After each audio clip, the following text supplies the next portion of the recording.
안녕하십니까. 저는 30대 중반에 곧 결혼을 앞둔 예비 신랑입니다. 결혼을 앞두고 제가 지난 시간들을 돌이켜보니 새삼 감회가 새롭고 마음이 벅차오르는 게 어디에라도 털어놓고 자랑도 하고 싶어 이렇게 글을 쓰기 시작해봅니다. 저희 할머니가 찾으셔서 자주 틀어드리고 엿들으면서 진짜 별의 별일들이 다 있구나 싶었는데 저도 그렇게 평탄한 인생을 살지 못했다는 생각이 드니 사연을 보내면서 제 인생을 정리를 하고 다시 시작해야겠다는 생각이 들었습니다. 돌이켜보면 제 인생은 참 감사함이 가득한 삶이었습니다. 그 감사함이 씨앗이 되어 지금의 제가 있을 수 있었거든요. 제가 6살이 되던 해에 지도키도 싸우던 부모님은 결국 이혼을 하셨습니다. 아버지는 일용직을 전전하시던 분이었기에 저를 맡아 키우시지 못하셨고 어머니는 다른 남자와 살림을 차리시면서 저를 키우지 못하시게 되었죠. 결국 저를 떠맡으신 건 저희 할머니셨습니다. 제가 7살이 되던 해에 어머니 손에 이끌려 할머니 집 앞에 울고 있던 그때부터 할머니와 둘이서 살게 되었던 거죠. 어머니가 이제 너희 할머니랑 살아. 그럼 너희 아버지가 들여다보겠지. 아주 너희 성씨들은 지긋지긋하다. 다신 보지 말자. 라는 말을 남기고 돌아서셨을 때 저는 하늘이 무너지는 것 같았습니다. 그 어린아이가 하루아침에 엄마를 잃었을 때 그 마음은 어땠겠습니까? 사실 그 전까지 할머니와 왕래도 없었고 아버지도 자주 만나지 못하는 상태에서 할머니 집 앞은 그저 낯설기만 한 장소였으니까요. 돌아서는 엄마를 잡지도 못하고 그렇게 그 자리에서 울고 있는데 조금 지나자 할머니가 나오셔서는 들어가자, 배고프지? 라며 저를 집 안으로 이끄셨습니다. 그 손을 뿌리치지도 못하고 안으로 들어가 할머니가 차려주시는 밥을 꾸역꾸역 먹고 문 앞에서 잠이 들어버린 저를 쓰다듬으시며 그래, 너랑 나랑 살자. 그러자. 라고 하시는 목소리에 잠결에 마음이 놓였습니다. 다음날 아침에 일어나 양치를 하고 세수를 하고 나오니 또 묵묵히 밥을 차려주시며 많이 먹어. 그래야 키 크지. 왜 이렇게 말랐어? 라며 제 앞으로 밥상을 밀어주시는 할머니의 모습은 아직도 잊지 못합니다. 할머니는 가사도우미 일을 하셨습니다. 지금이야 임금의 마지노선이 있어 표준 임금을 받을 수 있지만 그때는 그렇진 못해서 할머니께서 버는 돈이 많진 않았습니다. 일하시는 집에서 가지고 오시는 반찬들이 있어 먹는 것이 부족하진 않았지만 유치원을 가거나 학원을 다닐 정도는 형편이 되지 못했죠. 일하시는 곳에 아이들 옷을 버리는 것들 중에 제가 입을 만한 것들을 가지고 오시면 입고 새 옷을 사는 일은 꿈도 꾸지 못했습니다. 게다가 저를 돌보시느라 늦게까지 일을 못하신 탓도 있었던 것 같습니다. 쌀이 떨어질까 걱정을 할 정도는 아니었지만 군것질은 참아야 하는 정도였습니다. 할머니는 갑자기 떠맡은 저를 키우시는 게 힘드셨을 텐데 한 번도 힘들다고 내색하지 않으셨습니다. 하지만 할머니의 파스가 늘어갔기에 저는 알 수 있었습니다. 할머니가 일을 가시면 저는 혼자 집에 남아 TV를 보고 할머니가 오실 때까지 기다리는 게 일이었습니다. 할머니가 가져오신 책을 보기도 하고 장난감을 가지고 놀기도 했죠. 다들 버려놓고 내놓은 것들이라 상태가 좋진 않았지만 저에게는 둘도 없는 친구들이었습니다. 제가 학교에 들어가면서 그 시간들은 사라졌지만 지금도 그 시절을 생각하면 가슴이 저릿합니다. 친구도 없고 그 작은 방에 홀로 남아 할머니만 기다리던 제가 너무 안쓰러워 안아주고 싶은 마음이 들거든요. 할머니는 아직도 그때 이야기를 하시며 눈물을 흘리곤 하십니다.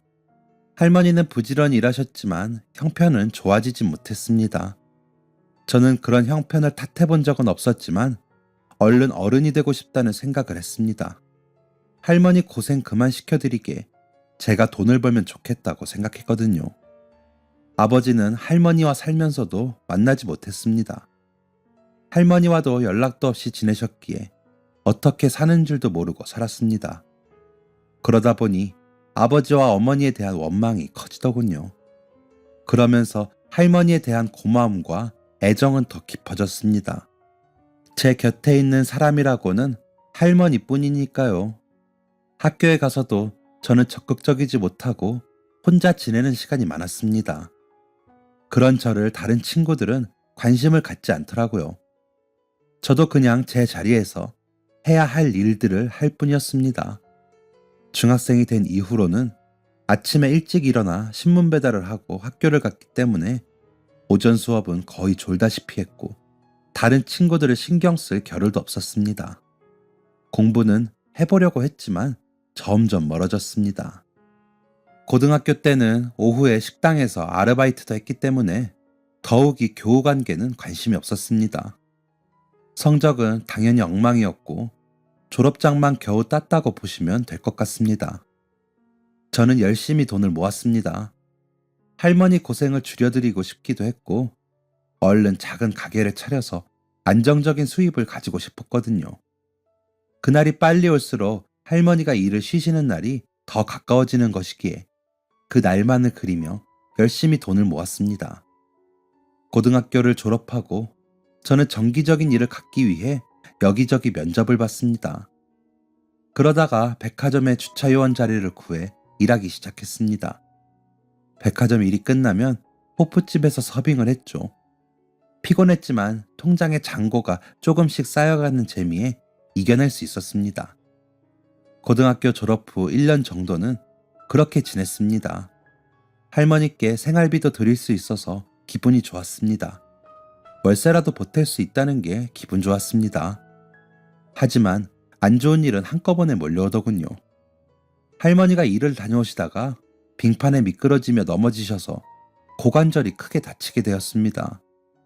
연락을 받고 가보니 온몸이 퉁퉁 부어 누워 계시는데 마음이 미어지더군요. 할머니 병원비는 600만 원 정도가 들었는데 그동안 모아놓은 돈으로 해결을 했습니다. 할머니는 한동안 누워서 생활을 하셔야 했기에 제가 버는 돈으로 생활비를 해야 했습니다. 그러다 보니 더 이상 돈이 모이지 않더군요. 그래도 중요한 것은 할머니의 건강이었기에 그저 열심히 일했고 할머니를 돌보며 지냈습니다. 하지만 할머니의 건강은 쉽게 회복되지 못했습니다. 혼자 계실 때는 화장실 가는 것도 힘들어져 성인용 기저귀를 사용하셔야 할 정도였죠. 식사도 제가 차려놓고 출근을 하면 일어나 드실 정도였습니다. 재활을 하기 위해서는 운동이 필수인데 제가 도와드릴 수 있는 시간이 너무 적었습니다. 할머니 연세가 그때 70대 초반이셨는데 고생을 많이 하신 탓인지 체력이 너무 약하셨습니다. 그러다 할머니가 어느 정도 회복이 되어 집 앞까지 나갔다가 들어오실 정도가 되었을 때 저에게는 더 큰 일이 생겼습니다. 바로 국방의 의무를 져야 한다는 입영 통지서가 나왔더군요. 아직 몸이 안 좋으신 할머니를 두고 군대를 가야 한다니 눈앞이 캄캄했습니다. 게다가 할머니의 통장 잔고와 제 통장 잔고는 제가 군대에 가 있는 동안 할머니의 병원비와 생활비로 사용하기에는 택도 없이 적었기에 그 걱정까지 더해지니 미칠 지경이었습니다. 제가 유난히 어두운 얼굴을 하고 있자 호프집 사장님께서 "너 요즘 무슨 일 있냐? 왜 그래?" 하고 물으시더라고요. 그래서 저의 사정을 말씀드렸더니 "동사무소 가서 혹시 도움받을 수 있는지 알아봐라. 노인들은 아마 요양인가 뭔가로 지원받을 수 있을걸?" 이라고 하시더라고요. 귀가 번쩍하더군요. 백화점이 쉬는 날 동사무소로 가 사정 이야기를 하고 제가 군대에 있는 동안 할머니의 생활에 도움을 받을 것이 있는지 알아보았습니다. 결과적으로는 도움을 받을 수 없다고 하더군요. 어디서 살았는지 죽었는지도 모르는 아버지라는 사람이 서류상에 존재해 있어 부양할 자식이 있다는 이유에서였죠. 조금의 희망이라도 가졌던 제 마음은 와르르 무너져 너덜너덜해졌습니다. 집으로 돌아와 할머니와 산책을 하는데 눈물이 나 걸으면서 울었습니다. 그런 저의 손을 할머니는 꽉 잡으시며 "할머니가 미안해. 할머니가 너무 오래 사나 보다. 미안해. 라고 하시는데 저는 감당하지 못하고 흑흑하고 울어버렸습니다. 그 눈물은 저를 위한 게 아니었습니다. 아버지에 대한 원망과 할머니에 대한 염려가 뒤섞인 눈물이었습니다. 입대 전날까지도 저는 여기저기 알바를 했습니다. 최대한 돈을 모아 할머니께 전달을 해야 했으니까요. 첫 휴가 때까지는 할머니가 지내실 수는 있을 것 같았습니다. 훈련소에 들어가 훈련을 받으면서도 할머니가 아른거려 마음이 아팠습니다. 너무 힘들고 고됐는데도 밤에 잠을 잘 수가 없을 정도였습니다. 자대 배치를 받자마자 할머니께 전화를 걸어 잘 있다는 소식을 전할 수 있다는 사실에 안도가 되더군요. 한 달여 만에 들은 할머니의 목소리는 더 기운이 없어지셨습니다. 아직은 시장에 혼자 다니시긴 힘든 상태셨기에 드시는 것도 시원찮을 것 같아 마음이 안 좋더라고요. 할머니와 통화가 끝나면 화장실에서 혼자 우는 게 일이었습니다. 그러던 어느 날 한 동기가 너 무슨 일 있냐? 라고 묻더라고요. 그래서 아니야 라고 답을 했는데 야, 다 죽어가는 얼굴이면서 뭐가 아니야 라며 절 살피기에 할머니 이야기를 했습니다. 진지한 얼굴로 듣던 동기는 힘들겠다. 그런 일이 있으면 조기 전역도 가능한 거 아니야? 의가사 전역 라더군요. 그래서 웃고 말았습니다. 차마 아버지 이야기까지는 하고 싶지 않았거든요. 기다리고 기다리던 첫 휴가가 되어 저는 최대한 빨리 할머니가 계시는 집으로 돌아왔습니다. 다행히 할머니의 몸 상태는 더 나빠지지 않았고 전보다 잘 걸으시더라고요. 그래도 일을 하시기엔 불안해 절대 일하지 마시라고 말씀을 드렸죠. 그리고 저는 다음 날부터 부대 복귀 전날까지 공사장에서 일을 하고 돈을 벌었습니다. 그리고 그 돈을 할머니가 쓰실 수 있도록 통장에 입금을 해두었습니다. 그렇게 휴가 때마다 저는 공사장을 전전하며 일을 했고 돈을 벌어 할머니가 생활비로 쓰실 수 있도록 했습니다. 그렇게 네 번째 휴가를 나왔을 때 저는 일을 하다 발목에 자재가 떨어져 다치게 되었습니다. 휴가 마지막 날이었기에 치료를 받지 못하고 바로 부대로 복귀했죠. 제가 다리를 쩔뚝거리며 움직이는 게 시원치 않자 선임인 김 병장님께 알렸습니다. 그렇게 선임 하사님도 알게 되셨고 다친 경위에 대해 이야기를 하다가 제 형편을 알게 되셨습니다.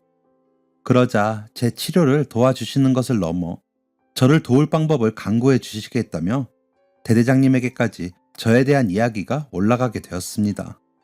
그러자 놀랍게도 저희 할머니를 돌봐주시러 부대의 한 상사님과 무선반장님이 나가셨고 아버지의 주민등록을 말소하는 방법으로 할머니가 정부 보조금을 받으실 수 있도록 해주셨습니다. 그리고 사회복지사님이 정기적으로 저희 할머니가 잘 계신지 들여다보시도록 해주시기로 약속도 받아주셨다고 했습니다. 감사했습니다. 정말 기적 같은 일이었습니다. 그것만으로도 너무 감사한 일이었는데도 불구하고 저를 조기 제대가 가능하도록 조치를 취해 주신다고까지 하셨습니다. 하지만 저는 그 방법을 선택하지 않았습니다. 어쨌거나 제 몫의 역할이었기에 끝까지 해내고 싶기도 했습니다. 그런 저를 보던 동기는 너는 정말 책임감이 있다. 나 같으면 옳다쿠나 하고 제대시켜달라고 했을 텐데 라고 하기에 그럼 내가 아버지랑 다를 게 없잖아. 감사하게 내 사정 다 봐주셨고 마음도 놓이게 해주셨는데 내 역할을 그만두면 안 되지. 할머니도 제대할 때까지 잘하고 오라고 하셨어. 지금까지 받은 것만으로도 벅차게 감사해. 라고 대답을 했습니다. 그리고 저는 또 제 생활을 열심히 했습니다. 휴가를 나가서 공사장에 나가는 것도 계속했죠. 상병이 되고 휴가를 앞둔 어느 날 동기인 상혁이가 건승아, 이번 휴가 때는 우리 집에 같이 안 갈래? 라고 묻더군요. 그래서 왜? 무슨 일 있어? 라고 물어보니 그냥 너랑 우리 집에 한번 가고 싶어서 내가 우리 부모님한테 너 자랑 좀 했거든. 그랬더니 궁금해하셔서 갈래? 라고 묻더군요. 부모님이 궁금해 하신다는데 또 거절만 할 수는 없어. 그럼 휴가 나가는 날 같이 가자. 참나, 내가 뭐라고 자랑을 하냐? 라고 답하니 야, 너같이 열심히 사는 애가 어디 있냐? 나는 완전 철딱서니 없이 살았거든. 널 보면서 내가 얼마나 부끄러웠는지 몰라. 너는 어쩜 불평도 안 하고 그렇게 뭐든 열심히 하냐? 그래서 내가 자랑을 했다니까. 라며 웃더라고요. 쑥스럽기도 하고 괜히 민망해져서 저도 같이 웃어버렸습니다. 그렇게 가게 된 동기 상혁이의 집은 딱 봐도 부자구나 라고 느껴지는 집이었습니다. 상냥하신 어머님과 다정해 보이시는 아버님이 저희를 맞아주시는데 상혁이가 왜 그렇게 따뜻한 아이인지 알 수 있더군요. 식탁에 차려둔 음식은 정갈하고 맛있었습니다. 종류도 너무 많아 뭐부터 먹어야 할지 모르겠더라고요. 음식을 먹으며 할머니 생각이 나던 차에 어머님이 잘 먹네. 내가 갈 때 가져가라고 챙겨놨어요. 가져가요. 할머님 드시라고 전복죽도 좀 쌌어요. 라고 말씀하시는데 너무 감사하더라고요. 감사합니다. 너무 맛있었습니다. 라고 말씀드리며 웃었습니다. 그런 화목하고 풍성한 식탁에 처음 앉아 식사를 하려니 낯설기도 하고 행복한 가정이 이런 거구나 하는 동경도 생기더라고요. 식사가 끝나고 거실에 앉아 과일과 차까지 대접받으며 근황에 대해 이야기를 나누고 있는데 아버님께서 저기 내가 결례가 안 된다면 건순군 제대하고 자리 잡을 때까지 정기적으로 돕고 싶은데 괜찮겠어요? 내가 어릴 때 참 힘들게 컸거든. 그런데 우리 장인어른 만나서 공부도 하고 이렇게 결혼도 하고 회사도 세우고 했어. 나도 우리 장인어른처럼 좀 베풀고 싶은데 건순군이 제격인 것 같아. 우리 상혁이가 좋아하는 친구이기도 하고 어찌됐든 안정적으로 할머니를 모실 수 있는 게 건순군도 좋지 않겠어요? 라고 하시더라고요. 갑작스러운 제안에 어떻게 해야 할지 모르겠더라고요. 제가 머뭇거리자 아버님께서 웃으시면서 내가 그냥 그렇게 하겠다는 게 아니야. 나중에 잘 돼서 갚으라는 거지. 우리 상혁이랑 같이 우리 회사 일 좀 배워서 해주면 더 좋고 라고 하셨습니다. 제가 배움이 짧아 도움이 될진 모르겠습니다. 제가 누구의 도움을 많이 받아보지 못해 너무 어리둥절합니다. 라고 했더니 상혁이가 야, 너 공부 안 해서 그렇지 머리 좋아. 군대에서 자격증 딴 게 몇 개냐. 늦었지만 대학 가고 졸업해서 우리 회사에서 같이 일하자. 라며 얼른 받겠다고 하라며 웃더라고요. 이게 무슨 일인지 나에게도 이런 횡재가 있는지 놀라워 어안이 벙벙하고 있는데 아버님께서 봉투를 주시며 이거는 일단 할머니 필요하신 게 뭔지 몰라서 이만큼만 넣었어요. 이걸로 할머니 필요하신 거 하고 제대할 때까지 하고 싶은 공부가 뭘까 생각해봐요.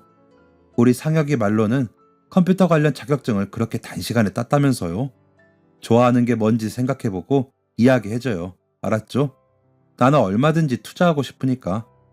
라는 말과 함께 제 손을 꼭 잡아주셨습니다. 어머니는 제 어깨를 토닥이시며 아들 하나 더 생겼다고 생각할 테니까 부담 느끼지 말아요. 라고 해주셨고요. 집으로 돌아와 봉투를 열어보니 수표로 1,000만 원이 들어있더군요. 깜짝 놀랐습니다. 간단하게 할머니가 지내실 만큼의 돈이 아니고 너무 큰 돈이었으니까요. 할머니께 있었던 일을 말씀드리고 이 돈을 어떻게 해야 할지 의논을 했습니다. 할머니는 이야기를 들으시더니 고개를 파묻고 엉엉 우시더라고요.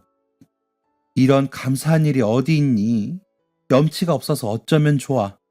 이 할미가 못해준 걸 다른 분이 해주시겠다니 너무 미안하다. 라고 이야기하시면서요. 한참을 그렇게 우시는 할머니를 보자니 마음이 아프면서도 더 나은 삶을 살겠다는 의지가 생겼습니다. 저를 위해 이렇게 눈물을 흘리시는 할머니와 그리고 저에게 호의를 베푼 상혁이와 그의 부모님을 실망시켜드릴 순 없다고 생각했습니다. 그래서 제가 공부했던 자격증 관련 학과가 있는 대학들을 검색해봤습니다. 그 대학들 중 제 자격증으로 갈 수 있는 대학들로 추려보았더니 경기도 끝자락에 있는 전문대 몇 군데가 있더라고요. 물론 수능을 봐야 하긴 했지만 공부를 해본 적이 없었기에 가늠이 안 되더라고요. 그래서 일단 도전해보기로 했습니다. 그래서 더 필요한 관련 자격증이 없는지 찾아보고 제대할 때까지 따기로 했습니다. 수능 공부는 상혁이가 도와주겠다고 하더군요. 상혁이는 서울 상위권 대학에 다니다 군대를 왔는데 정말 많이 알더라고요. 공부라고는 중학교 때 이후에 해본 적이 없으니 깜깜무식인 저에게도 설명을 잘해줘 대충은 알겠더라고요. 휴가를 나가서도 공사장에 가지 않고 할머니를 돌봐드릴 수 있어 너무 감사하고 행복했습니다. 이 감사함을 갚는 길은 노력하는 일 뿐이라고 생각했습니다. 그리고 해내야 했고요. 병장이 되자 마음이 조급해졌습니다. 그 사이 아버님께서는 할머니가 지내실 집을 구해주셨습니다. 은혜를 더 입게 된 것이죠. 전에 살던 동네에서 좀 더 아래쪽에 있는 빌라였는데 1층이라 할머니가 다니기도 좋으셨고 깨끗했습니다. 할머니 침대는 전동 침대로 바꾸어 주셨는데 일어날 때 너무 편하다며 좋아하시더라고요. 하지만 다 제가 빚을 지게 된 거라고 하시면서 아끼고 깨끗하게 써서 나중에 다 돌려드리자고 하시더라고요. 할머니가 더 좋은 환경에서 지내실 수 있어 감사했지만 마음은 점점 무거워졌습니다. 그래서 더 열심히 공부했습니다. 제대를 한 달 남은 시점에 수능 시험이 있었기에 더 열심히 했습니다. 그렇다고 군 생활을 열심히 안 하진 않았습니다. 그럴 수 없었죠. 대대장님을 비롯한 간부님들의 배려와 도움 또한 저에겐 큰 감사였으니까요. 그래서 훈련도 생활도 모두 열심히 했습니다. 그러기 위해선 정말 저를 깎는 노력이 필요했습니다. 그런 저를 위해 상혁이는 곁에서 저만큼이나 함께 노력해줬습니다. 그랬기에 제가 하는 그 노력마저도 저는 빚을 지고 있는 것이었습니다. 수능날 하루 전에 집으로 가 할머니와 자고 다음날 아침 일찍 일어나 할머니가 힘들게 싸주신 도시락을 가지고 수능장으로 향했습니다. 그날의 그 떨림은 아직도 잊지를 못합니다. 솔직히 자신 없었습니다. 최소 점수만 맞추자는 생각으로 시험을 치렀죠. 시험이 끝나고 한동안 그 자리에 앉아 기도했습니다. 제발 제가 은혜를 갚을 수 있는 기회를 갖게 해달라고 말이죠. 지금 생각해보면 허무맹랑한 행동이지만 그때는 너무 간절해서 그렇게라도 해보고 싶었습니다. 집에 돌아오니 맥이 풀려 아무 생각이 안 들더군요. 할머니께 시험이 어땠고 어떤 부분이 어려웠고 어디는 쉬웠고 그런 이야기를 하다가 잠이 들었습니다. 아침에 일어나 보니 제가 잤다는 것을 알 만큼 언제 골아 떨어졌는지 모르게 잤더라고요.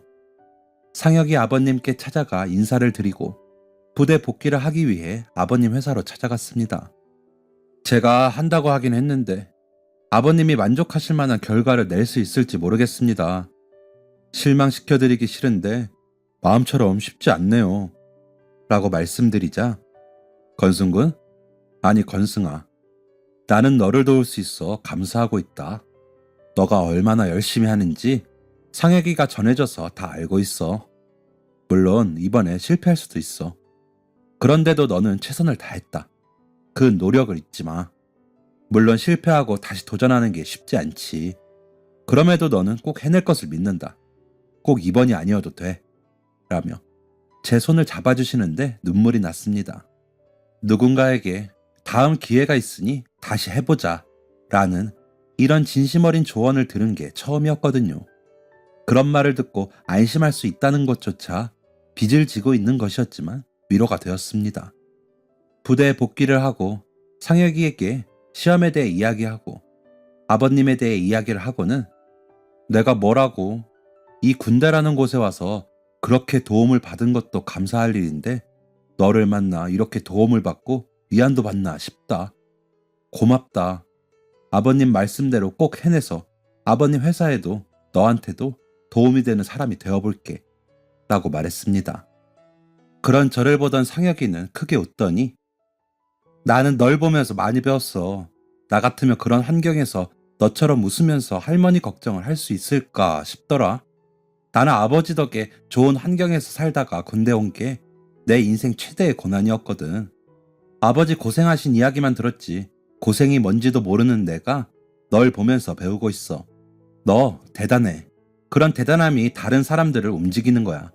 너무 그렇게 부채의식을 갖지 마. 라며 제 어깨를 다독여 주더라고요. 고마웠습니다. 든든했고요. 그래서 이 마음들을 제가 꼭 갚고 싶었습니다. 제대를 하기 전 말년 휴가를 나와 여기저기 단기 알바라도 하려고 알아보고 복귀를 했다가 제대를 했습니다. 제대를 하고 탄 버스는 또 그전과 다른 느낌이더군요. 상혁이와 상혁이 집에 가서 상혁이 부모님께 인사를 하고 식사를 하고 집으로 돌아와 할머니께 큰절을 하고, 할머니, 제가 받은 게 너무 많아서 앞으로 더 열심히 살아야 할 것 같아요. 할머니께도 효도할 테니까 제발 아프지 말고 오래오래 사세요. 라고 말씀을 드렸습니다. 할머니는 그런 저를 안아주시면서 우리 건승이 같은 아이를 할미가 얻어서 이렇게 신세를 지는 것만으로도 감사한데 무슨 효도까지 바라냐. 그냥 너 하고 싶은 거 할 수 있으면 이 할미는 다 좋다. 미안해. 라며 우시는데 마음이 이상하더라고요. 더 무거워졌다고 할까요? 성적이 더 신경 쓰였습니다. 수능 성적은 그다지 높은 점수는 아니었지만 다행히도 제가 가려는 대학의 전형에 부합하는 정도는 나왔습니다. 얼마나 다행이던지 진짜 하늘에 감사했습니다. 원서를 쓰고 합격 발표가 날 때까지도 얼마나 마음을 졸였는지 모릅니다. 다른 사람들은 그 대학에 뭘 그렇게까지 하냐고 할 수도 있겠지만 저에게는 서울대 가는 건 못지않게 느껴졌습니다. 합격을 확인하고는 기쁜 마음에 상혁이에게 전화하면서도 굉장히 떨렸던 것 같습니다.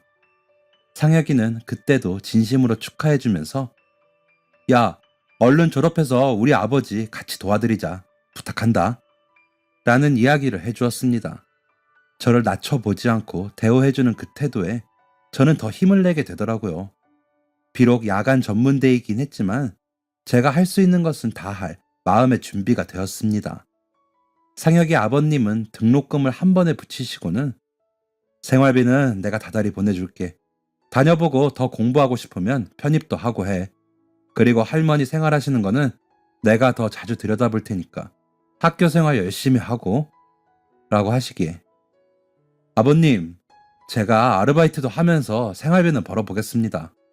지금까지 도와주신 것만 해도 감사한데 더 신세질 순 없어요. 라고 답했습니다. 그러자 아버님은 건승이는 이런 면이 너무 기특해. 고맙다. 달라지지 않고 계속 씩씩하고 기특해줘서. 그런데 나도 건승이에게 약속한 게 있잖아. 그 말을 지킬 수 있게 해줘. 부탁이야. 라고 하시는데 온몸에 소름이 돋는 것 같더라고요. 세상에 제가 무슨 복을 받아 이렇게 좋은 분을 만나게 되었는지 모르겠더라고요. 그렇게 시작한 대학생활은 즐거웠습니다. 다른 친구들보다 나이가 있다 보니 더 열심히 생활하면서 성적 장학금도 받았습니다. 할머니는 그런 저를 보며 기뻐하셨습니다. 하지만 몸은 점점 더 안 좋아지셨습니다. 연세가 들수록 무릎도 안 좋아지시면서 거동이 힘들어지니 기력도 약해지셨습니다. 2년의 학교 생활을 마치고 졸업장을 받는데 너무 많은 생각들이 스치더라고요. 졸업을 하고 상혁이 아버님 회사에서 일할 수 있는 것도 꿈 같다고 느껴졌습니다. 더 나은 사람이 되어 은혜도 갚고 저처럼 어려운 사람을 도울 수 있다면 더 행복할 것 같았습니다. 그렇게 상혁이 아버님의 회사에 들어가 일하면서 매달 어머님 아버님께 선물을 했습니다. 아버님 회사는 프랑스를 비롯한 유럽의 회사들에 납품을 하시는 일을 했는데 저는 거래를 위해 개설해 놓은 서버를 관리하는 부서에서 일하게 되었습니다. 말이 부서지 저를 비롯한 과장님 한 분뿐인 부서라 항상 바쁘고 작업량은 많았습니다. 그래도 기쁜 마음으로 열심히 일했습니다. 저축금이 쌓여가는 재미도 있었죠. 할머니의 기력은 약해지셨지만 그 병원비를 제가 부담할 수 있어 감사했습니다. 아버님 회사에서 10년을 열심히 일했습니다. 회사는 규모가 점점 커졌습니다. 아버님은 경영인 잡지에도 나오셨죠. 그러던 어느 날 같이 일하시던 과장님이 건승씨, 혹시 코인이라고 들어봤어? 하시더군요. 그래서 들어는 봤죠. 과장님 그쪽에 관심 있으세요? 라고 답했더니 그런 게 대박이 나면 우리 같은 개미들도 부자 돼보는 거지. 안 그래? 라고 하시더라고요.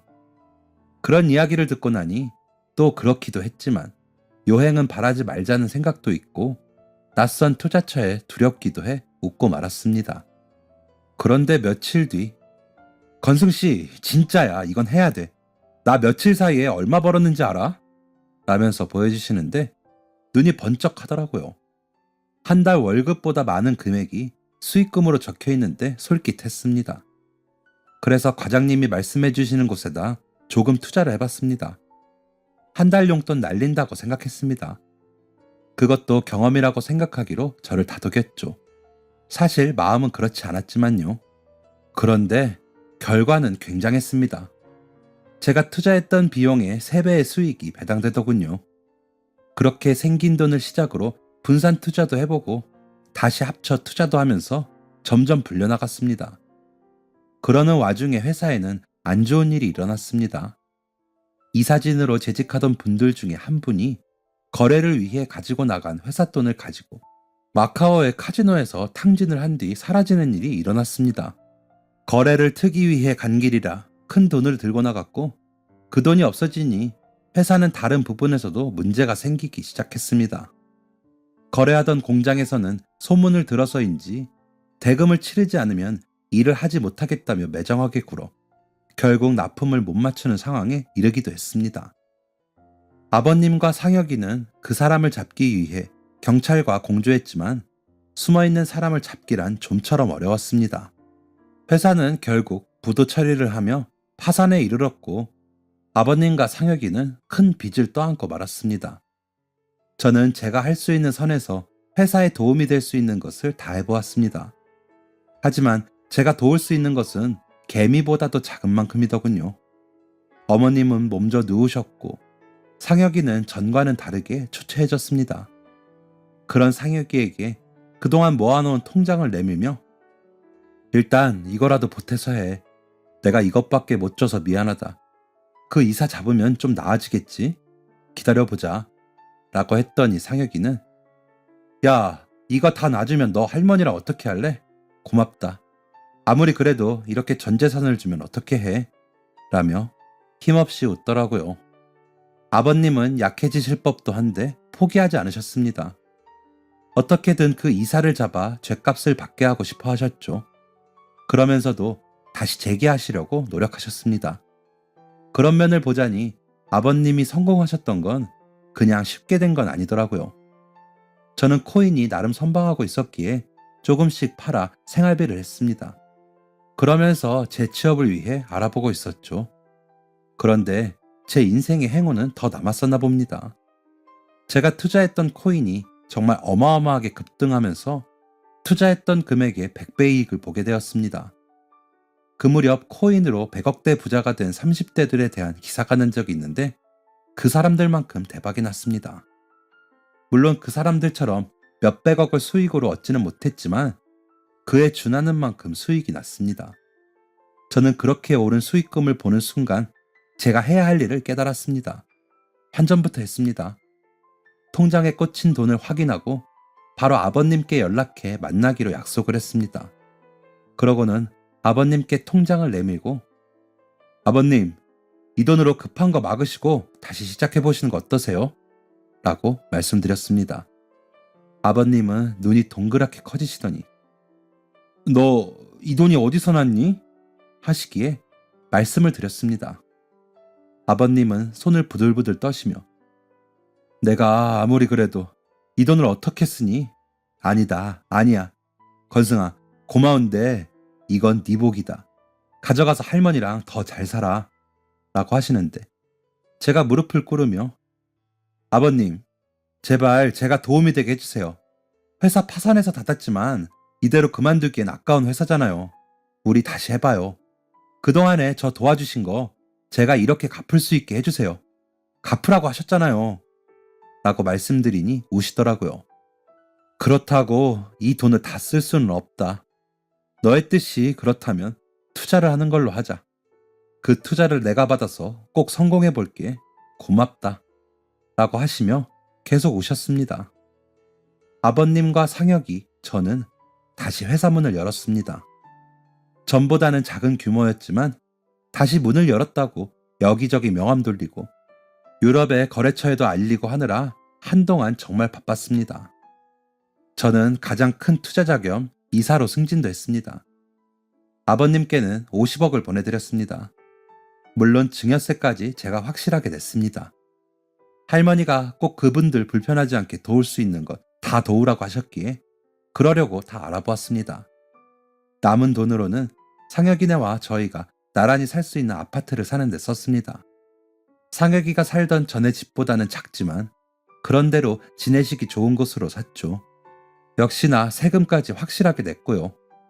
어머님은 할머니를 더 가까이서 뵐 수 있다며 좋아해 주셨습니다.